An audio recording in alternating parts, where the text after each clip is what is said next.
'నందమూరి బాలయ్య బాబు' యొక్క లైనప్ మాత్రం ఎక్స్ట్రార్డినరీగా ఉందనే చెప్పాలి. షూటింగ్ జరుపుకున్నటువంటి 'అఖండ 2' బోయపాటి సీను డైరెక్షన్‌లో వస్తుందన్న విషయం మనకు తెలియంది కాదు. ఈ మూవీ మీద అంచనాలు అసాధారణ స్థాయిలో ఉన్నాయి. తర్వాత 'గోపీచంద్ మలినేనితో' ఒక మూవీ అయితే రెడీ అయినట్టయితే తెలుస్తుంది. 'వీరసింహారెడ్డి' మూవీతో బ్లాక్ బస్టర్ కొట్టినటువంటి 'గోపీచంద్' ఈ మూవీతో అయితే దుమ్ము దులిపే అవకాశం గట్టిగా ఉంది. అనిల్ రావిపూడితో ఒక మూవీ అయితే చేసే అవకాశం గట్టిగా ఉందనే తెలుస్తుంది. దీనికి సంబంధించినటువంటి కథా చర్చలు కూడా జరిగినట్టు తెలుస్తుంది. అయితే మెగాస్టార్ చిరంజీవి తోటి అనిల్ రావిపూడి ఒక మూవీ అయితే కమిట్ అయినట్టు తెలుస్తుంది. ఇదైన తర్వాత ఆ మూవీ పట్టాలెక్కే అవకాశం గట్టిగా ఉంది. వీటితో పాటు క్రిష్ జాగర్లమూడితో ఒక మూవీ అయితే ప్లానింగ్‌లో ఉందనే చెప్పాలి.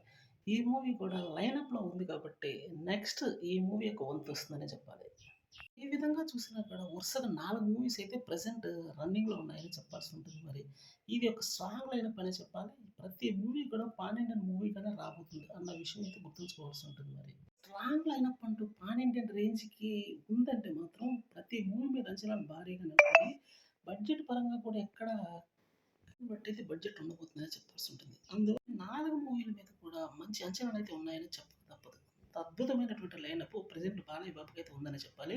ముఖ్యంగా 'అఖండ 2' మీద మాత్రం అతి భారీ అంచనాలున్నాయని చెప్పాలి. ఎందుకంటే ఫస్ట్ పార్ట్ భారీ హిట్ అయింది కాబట్టి ఆటోమేటిక్‌గా రెండో పార్ట్ మీద అయితే ఇంకా ఎక్కువ అంచనాలుంటాయి కాబట్టి వాటన్నిటిని రీచ్ అయ్యే విధంగా ప్రెజెంట్ బోయపాటి సింగ్ ప్లాన్